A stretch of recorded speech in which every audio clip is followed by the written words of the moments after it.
네. 할렐루야. 네. 오늘 이 어려움 중에도 하나님 전에 나와 함께 예배하는 여러분들 주님의 이름으로 환영하고 축복합니다. 네. 우리 옆에 있는 분들은 보지 마시고 개인적으로 고백하면서 우리 말씀을 좀 나눴으면 좋겠습니다. 우리 이번 지난 수요일부터가 사순절 시작이거든요. 그래서 우리가 사순절에서 한번 인사했으면 좋겠는데 사랑하고 순종하고 절제합시다. 이렇게 해서 한번 인사하고 말씀을 나누겠습니다. 사랑하고 순종하고 절제합시다. 인사하겠습니다. 사랑하고 순종하고 절제합시다. 아멘.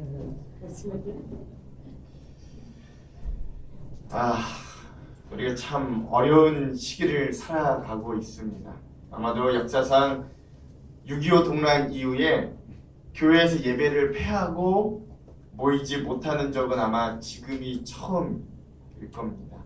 그러면 저도 여러 가지 고민들을 많이 합니다. 가뜩이나 요즘에 새벽 예배마저 못 모여서 혼자 사무실에 앉아 여러 가지 고민과 생각에 잠기기도 합니다. 그리고 이 마음이 힘드니까 그냥 여러 목사님들한테 전화를 할 수밖에 없어요. 그 교회는 어떻습니까? 거기는 어때요? 그럼 다 똑같아요.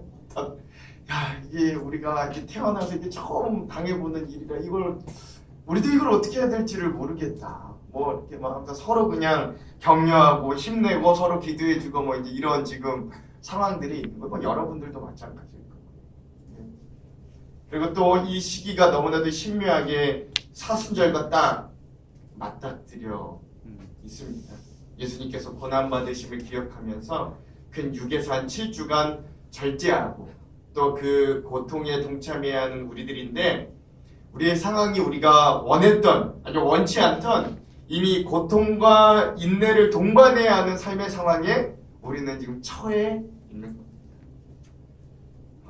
저도 이런 상황에 태어나서 처음이라 앞에도 말씀드렸지만 생각이 절로 많아져요. 걱정도 많습니다. 아니 목사와 당회가 예배를 폐해야 하는 상황이 닥칠 줄 누가 알았겠어요. 저번 메르스 때도 우리 한국교회가 얼마나 잘 예배드리고 어떤 전염병이 와도 예배가 지켜졌었는데 그런데 이번에 한국교회 주시는 하나님의 도전과 메시지는 좀 다름을 느낍니다. 어떤 목사님들은 이 전염병이 우한에 대한 또는 어떤 하나님의 징계와 심판이다 너무 쉽게 이야기를 하십니다만 그러나 그것은 그리 건강한 신학적 해석이라고 보기에는 좀 무리가 많습니다. 어떤 분들은 목사님 매번 믿음 하시더니 이럴 때일수록 목숨 걸고 순교하는 마음으로 예배 지켜야 하는 거 아닙니까? 이럴 때일수록 더 모여야 되는 거 아닙니까? 라고 질문할 수도 있겠습니다. 틀린 말은 아닙니다만 한편 생각해보면 또 이렇습니다. 여러분 우리가 만약에 아무런 상황이 그러니까 어떤 어려움이 없었는데 그냥 예배 드린다고 어떤 우리의 목에 칼이 들어올 때 목숨 걸고 예배 드리는 건 신앙이 맞습니다. 아주 순수하고 우리가 추구해야 될 마지막 단계의 신앙이라 할 수 있어요. 하지만 예배의 모임이 오히려 칼이 되어서 우리 이웃의 목숨을 위태하게 한다면 모이지 않는 것도 신앙입니다. 그래서 우리가 이 새벽이든 수요 예배든 어떤 모임이든 이 모든 모임을 폐한다는 건 예배 중단은 아닙니다. 각자의 삶의 예배로 각성의 시간이고 모이는 영성에서 흩어지는 영성을 훈련하는 시간인 거예요. 그렇죠? 그렇게 우리가 의미 짓고 생각하시고 이 시간들을 채워갈 필요가 있습니다. 여러분 한번 생각해 보십시오. 매번 이렇게 모여서 예배 소중함을 모르다가 우리야 어쨌든 이게 주일이라도 모이는데 주일도 못 모이는 교회들이 수두룩해요. 그분들이 이제 집에 앉아서 예배 드릴 때 그 마음이 어떨지를 한번 생각해 보세요. 사랑하는 성도 여러분, 그래서 이 시간을 남을 비방하고 또 이 어려움의 탓을 남에게 찾으려는 그 시도보다 이 시간들을 통해 우리를 돌아보고 나를 돌아보고 하나님과 좀 더 가까워질 수 있는 시간이 되기를 간절히 소망합니다. 네. 우리는 지금은 알 수 없어요. 우리는 지금은 알 수 없으나 하나님의 분명하신 뜻과 섭리와 계획이 분명히 여기에 돼 있을 거예요. 그러니 끝내 신뢰하고 우리는 서로 사랑하고 격려하고 위로하는 공동체가 되기를 주님의 이름으로 축원합니다. 아멘. 그런 의미로 다시 한번 인사해 보겠습니다. 다시 한번 고백해 볼게요. 사랑하고 순종하고 절제합시다. 한번 인사하겠습니다. 사랑하고 순종하고 절제합시다. 제가 요즘 전화하는 사람들에게 항상 빠지지 않고 하는 말의 표현이 있습니다. 이 하수상한 시절 강건해지셨으면 좋겠어요. 이 하수상한 시절 여러분 하나님을 믿고 의지하셨으면 승리하셨으면 좋겠습니다. 이 하수상하다라는 뜻이 그렇대요. 하, 몹시 하에 수상, 괴이하고 뒤숭숭하다라는 뜻. 그러니까 몹시 괴이하고 뒤숭숭한 시절이거든요. 오늘 우리가 이런 시절을 살아가면서 우리에게 드는 질문이 하나 있습니다. 그게 뭐냐면 우리의 삶에 이렇게 어려운 문제가 잘 해결되지도 않고 왜 계속해서 이렇게 매번 찾아오는가? 라는 질문들인 거예요. 우리의 직관은 그냥 깊게 생각하지 않고 우리가 만약 직관적으로 그냥 생각해 본다면 우리 개인의 죄를 또는 우리 어떤 공동체의 죄를 하나님께서 징계하시는 것이라 생각하기 쉽지만 엄밀한 의미에서 성경이 말하는 우리의 인생의 어려움과 고난에 대한 근본은 바로 인간의 죄로 인한 깨어진 세상으로부터 발생합니다. 그러니까 하나님의 징계라기보다는 오늘 우리가 깨트린 세상에서부터 그 어려움과 고난들이 우리에게 찾아오는 거예요. 사실 그러니까 자업자득인 거예요. 그래서 우리 신앙인들은 그러한 세상의 형태와 깨어짐을 인식하고 태초, 즉 하나님께서 우리를 자신의 형상대로 만드신 그 첫 창조의 형상을 우리가 기억하고 또 그 모습대로 우리가 회복되어 주기를 바라는 마음으로 삶을 살아내는 사람들이 바로 진정한 의미에서의 신앙인들입니다. 그냥 하나님이 더 복받고 하나님이 더 잘 살고 뭐 이런 것들을 추구하는 것이 아니라 하나님이 원래 만드셨던 그 하나님의 형상을 회복하려고 나아가는 사람들이 바로 오늘 우리 신앙인들입니다. 그러니까 우리가 하나님 나라, 뭐 하나님 나라를 만든다, 하나님 나라를 살아낸다라는 말도 그런 의미들에 표현된다라고 할 수 있는 거예요. 그리스도의 향기를 나는 교회도 그런 의미를 포함될 수 있는 거예요. 죄로 인해 깨진 세상 가운데 우리는 다시 하나님이 원래 만드셨던 그 오리지널 플랜, 그 원래 모습대로 살아내려고 애쓰다 보면 거기에 그리스도의 향기가 나타나요. 특별히 오늘 말씀 본문에 보면 지혜의 왕 이 솔로몬의 충고를 볼 수 있는데 이 부분이 전도서의 거의 마지막 결론 부분이거든요. 근데 그가 이렇게 말합니다. 오늘 본문 전도서 12장 1절에서 2절 말씀을 다시 한번 읽어볼게요. 오늘 본문의 말씀 함께 읽겠습니다. 시작! 너는 정년의 때에 너의 창조주를 기억하라. 곧 곤고한 날이 이르기 전에 나는 아무 낙이 없다고 할 해들이 가깝기 전에 형과 빛과 달과 별들이 어둡기 전에 비디의 구름이 다시 일어나기 전에 그리하라. 아멘. 인생의 온갖 부귀영화를 모두 누려본 누구나 부러워한 인생을 산 이 사람의 이야기와 고백치고는 참 부정적이다라는 것들을 팍팍 느낄 수 있습니다. 그는 분명히 인생이 해피엔딩이 아니라 곧 곤고한 날이 닥칠 새드 엔딩과 같은 것임을 우리들에게 암시해주고 있어요. 그러니 인생이 곤고해지기 전에 누구를 기억하라고요? 창조주를 기억하라. 창조주를 기억하라라고 당부합니다. 먼저 우리는 이 기억하다라는 문장에 좀 집중할 필요가 있습니다. 여러분, 이 기억한다라는 건 한 4가지 정도의 조건이 필요한 것 같아요. 첫 번째, 우리가 기억이 가능하게 하려면 먼저 기억하는 것에 대해 알거나 경험해야 돼요. 뭘 알아야 기억하죠. 뭘 경험해야 기억하죠. 그러니까 기억을 한다라는 건 뭘 해야 되는 거냐면 그 기억할 대상에 대해 알거나 경험해야 되는 거예요. 두 번째, 기억이 가능하려면 그 기억할 만한 대상이 기억할 만한 가치가 있어야 돼요. 우리가 모든 걸 다 안다고, 모든 걸 다 경험한다고, 모든 걸 다 기억하지는 않아요. 그만큼의 가치가 있어야 오늘 우리들이 기억합니다. 그렇죠? 또 세 번째는 더 나아가서 그것이 우리 개인들에게는 소중해야 기억해요. 그것이 우리 개인들에게 소중하지 않으면 기억하지 않습니다.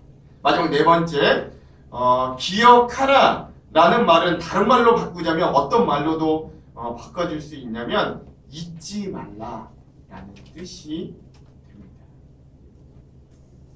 즉 우리가 하나님을 창조주 하나님으로 기억할 만큼 그 하나님을 경험하고 알고 있는가, 또 그 하나님을 세상의 가치보다도 우선으로 두고 또 그 하나님을 소중히 여기고 있는가, 그리고 그 창조주 하나님을 우리의 삶에 잊지 않으라고 경건한 생활로 발버둥 치는가를 한번 되돌아볼 수 있어요. 그렇죠? 그리고 우리도 이렇게 곤고한 날의 연속 가운데서 그 창조주 하나님을 기억하고 누리도록 애쓰는 저와 여러분 되시기를 주님의 이름으로 축원합니다. 그렇죠? 우리 옆에 있는 분, 아니야, 이게 자꾸 습관이 돼서. 우리 가슴에 손을 한번 대고 함께 고백하겠습니다. 개인이 한번 고백할게요. 창조주 하나님을 삶 속에서도 기억합시다. 한번 고백하겠습니다. 시작. 창조주 하나님을 삶 속에서도 기억합시다. 기억이라는 말은 이 말씀들은 거꾸로 올라가거든요. 근데 솔로몬이 기억을 하는데 뭐가 오기 전에 기억하라고 그랬어요? 곤고한 날이 오기 전에 기억하라. 이 곤고하다라는 동사를 사전에서 찾아보니까 어떤 뜻이냐면 어렵고 고생스럽다라는 뜻이더라고요. 이 곤고하다라는 뜻이에요. 즉 우리의 인생에 어렵고 고생스러운 날이 찾아오기 전에 너희가 하나님을 기억해두라 라고 솔로몬은 이야기하고 있는 거죠. 왜 곤고한 날이 찾아오기 전에 기억하라 그럴까요? 사실 오늘 우리들의 일반적인 상식으로는 곤고한 날 하나님을 찾아야죠. 어려운 날 하나님을 찾아야죠. 근데 왜 솔로몬은 곤고한 날이 오기 전에 왜 이 창조주 하나님을 찾으라고 이야기했을까요? 솔로몬이 이렇게 말한 이유가 있는데요. 지금 우리가 경험으로도 잘 알 수 있습니다. 뭐냐면 여러분 인생이 곤고해지고 고난이 닥쳐오면 평소에 잘 익혀두고 습관이 되지 않는 이상 이 어렵고 힘들 땐 새로운 걸 기억해내기가 쉽지 않아요. 예.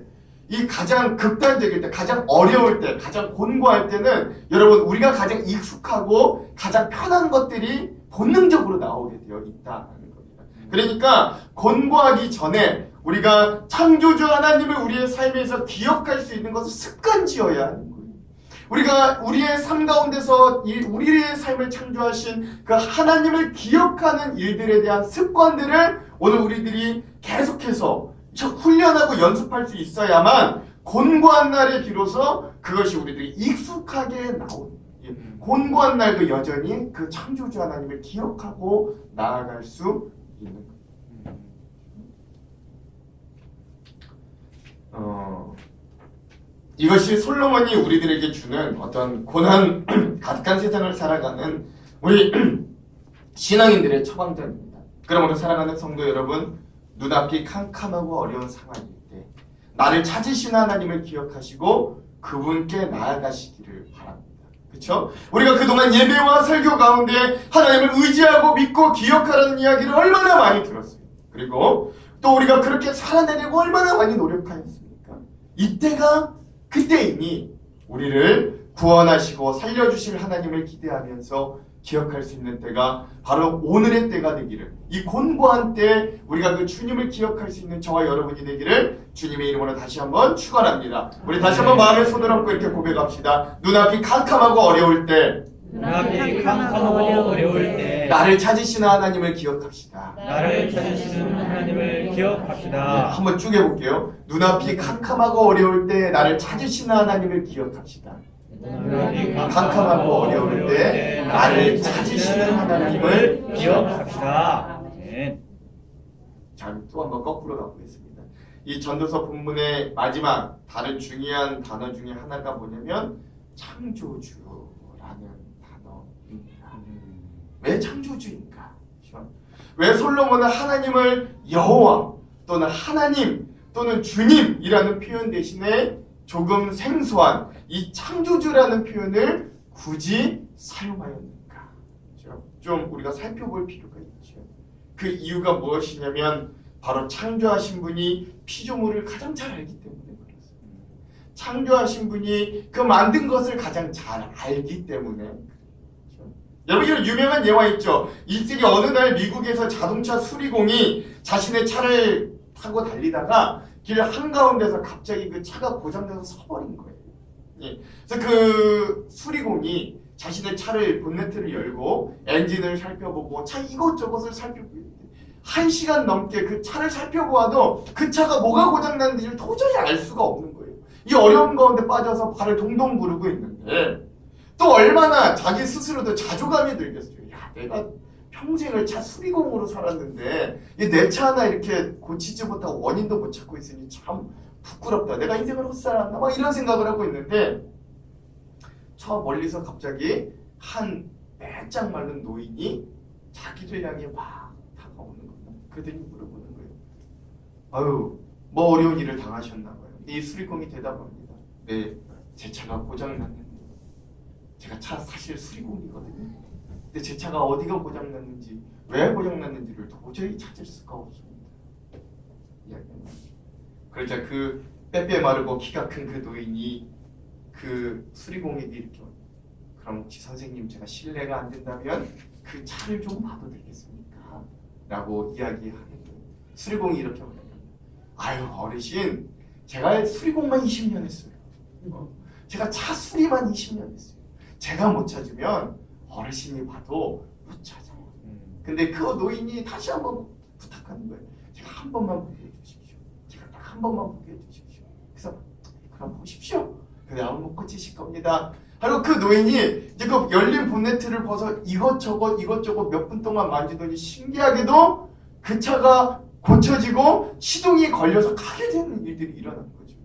이수리가 깜짝 놀랍니다.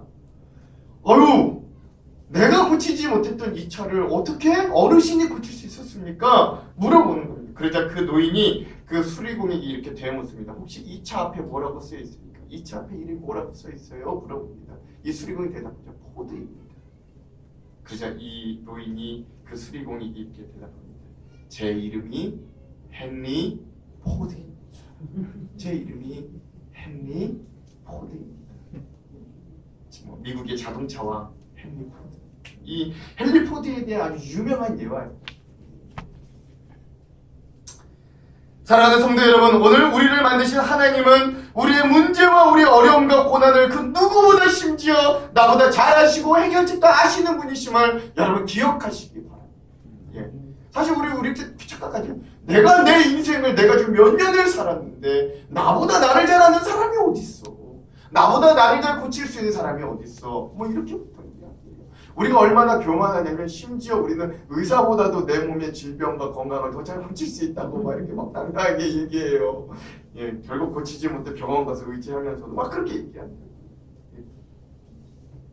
그러나 우리가 아무리 우리의 인생을 오래 몇십 년 살았다고 하여도 우리의 인생을 만드신 분을 능가할 수는 없어요.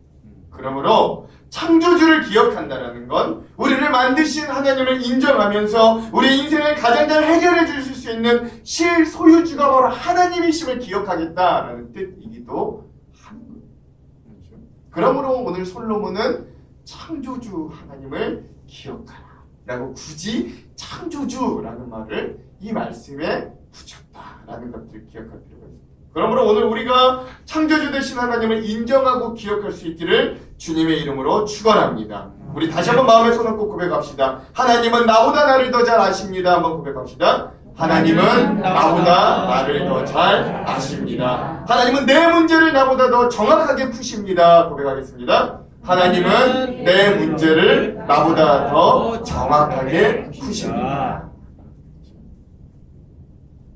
자, 오늘 또 다른 본문인 요한복음에서는 그 창조주 하나님, 즉 태초부터 함께 하셨던 그분이 육신이 되어 우리와 함께 하셨다라고 이야기합니다.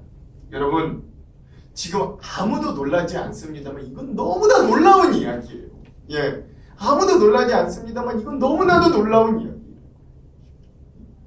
곰곰이 생각해보면 생각할수록 이건 너무나 놀라운 일입니다. 여러분 지금 우리의 상황을 한번 생각해 보십시오. 뭐 장로님 기도 때도 말씀하셨고 했지만 여러분 이 코로나 바이러스라는 세균 여러분 우리의 눈에 보입니까? 보이지 않아요. 그러니까 더 무서운 거잖아요. 너무 작아가지고 이 세균이 보이지 않아요. 예. 근데 이 작은 세균 때문에 우리가 이렇게 불안하고 공포에 떠는 거잖아요. 그렇죠? 그런데 거꾸로 생각해 보면 우리가 상상도 할 수 없는 저 무한대에 가까운 저 대우주를 지으시고 만드신 하나님 앞에 우리의 모습이 바로 우리가 바이러스를 적게 여기는 것보다도 하나님이 오늘 우리 하나님과 우리의 모습을 오늘 우리가 코로나 바이러스보다도 하나님한테 더 작은 존재들일 수 있다. 그런데 그런 우리를 위하여 태초부터 창조에 함께 임하셨던 하나님이 육신으로 오셔서 우리와 함께하여 주시다. 함께하여 주시다. 이 작은 자들을 위하여, 이 너무나도 먼지 같은 우리들, 세균보다도 더 작을 것 같은 우리의 존재들을 위하여 그 위대한 하나님이 세상을 만드시고 우주를 창조하신 하나님이 오늘 우리에게로 오십니다. 이건 너무나도 놀라운 일이고요. 아직도 아무도 놀라지 않지만 너무나 놀라운. 그분이 누구세요? 그분이 누구세요? 그분이 바로 그리스도 예수님.